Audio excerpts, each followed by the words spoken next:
What's up, everyone? It's me, Scott, HostGator's CEO. Nah, that's a lie. But I do love SEO, and that's exactly what we're covering in this episode, specifically as it relates to e-commerce sites. And stick around till the end for our SEO expert guest, Sam. And now, my top 5 strategies you can implement to improve your e-commerce SEO. Number 1, allow reviews on product pages. What's better than improving your own site's SEO? Having your visitors do it for you, you lazy bum. You may be scared to let your customers speak their mind about the products you sell, but doing so accomplishes a few things. Reviews add legitimacy to your brand and products. They add more text to your site, usually text with relevant keywords, making it easier for search engines to crawl your info and know what your site is about. And they give you a chance to implement review schema markup. So the product star rating and the number of reviews show up right on the search engine results page, making your stuff more clickable. That's so legit. Number 2, optimize for featured snippets. Google will actually change the layout of a search engine results page based on the perceived intent of the search. If you're looking to buy a product, a shopping results layout may come up. If you're looking for a quick answer to a question, an answer box may populate.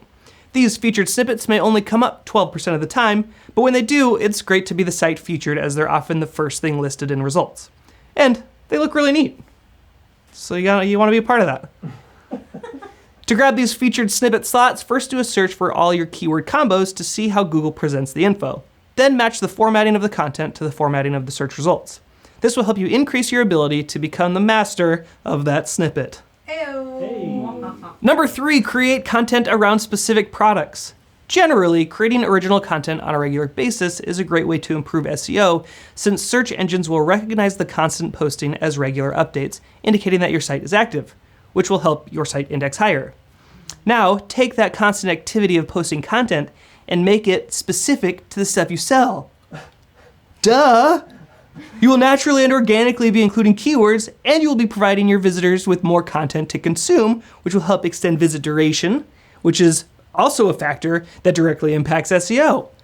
Plus, product-specific content will naturally help you convert your visitors into customers. It's like money in the pocket. Whoa. It's a win-win-win. Wow. Whoa! Number 4, create comparison content. Another approach that might scare you is to mention your competitors' products on your site. But you might also be scared of the way your coat looks hanging in the closet at night. Not me, though. Okay, me. In either case, you don't need to be afraid. It's just a coat. Then you sit up, you're like, you sure? I'm pretty sure it's a person. While shopping online, many people research the products they are considering, and they'll even search for a phrase like coats that look like monsters at night versus coats that don't. If you have content with those specific keywords, your site will have a better chance of ranking higher when someone searches for that specific strain. I do recommend keeping your comparison content honest and positive. Don't be trash talking your competition. Try to spin it in a way that still positions the product you are selling as the smarter choice.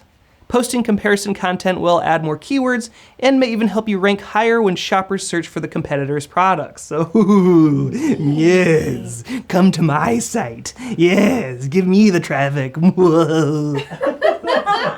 And finally, number 5, use Schema Markup. Here to help set the scheme for this one, HostGator's SEO master Scam. Hey, Scam, how are ya? Hey, Scott, I'm good. How are you? Good. So what is Schema Markup? How do you pronounce it? And how do I use it to optimize my SEO for my e-commerce site?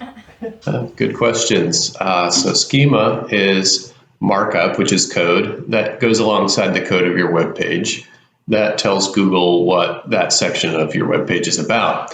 So, if you have a name, address, or phone number, you would put schema next to that in your code of the website. And it will indicate to Google that that's your name, your address, your phone number. And in an e-commerce site, you would use it a lot for reviews or frequently asked questions or your UPC. And what the goal is for Google to show this section like so reviews in the search results. And it shows it as like a rich snippet. So a rich snippet is just sort of this more visually appealing format. If you've ever searched something in Google and seen like the review stars, like it's 4 out of 5 stars or something like that, then that's a rich snippet, which comes from Schema Markup. And then you can make sure that you're using the schema properly, that it's implemented properly using the structured data tool. And you can just Google structured data tool and find that, and it will basically check if your schema is implemented properly, and Google can parse that. Thanks, Sam. And those are my top 5 tips to improve your SEO for your e-commerce site. In our next episode, Mike will share stories from his previous job as a Bruce Springsteen impersonator on Hollywood Boulevard. What a hoot. Okay, bye.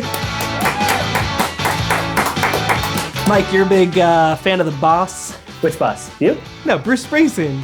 Oh, yeah, of course. Yeah, okay, great. Have you been to a concert? No. Okay, No. great. Have you ever been to a concert? No, what's that? Oh, man. This is really adding character development to Mike.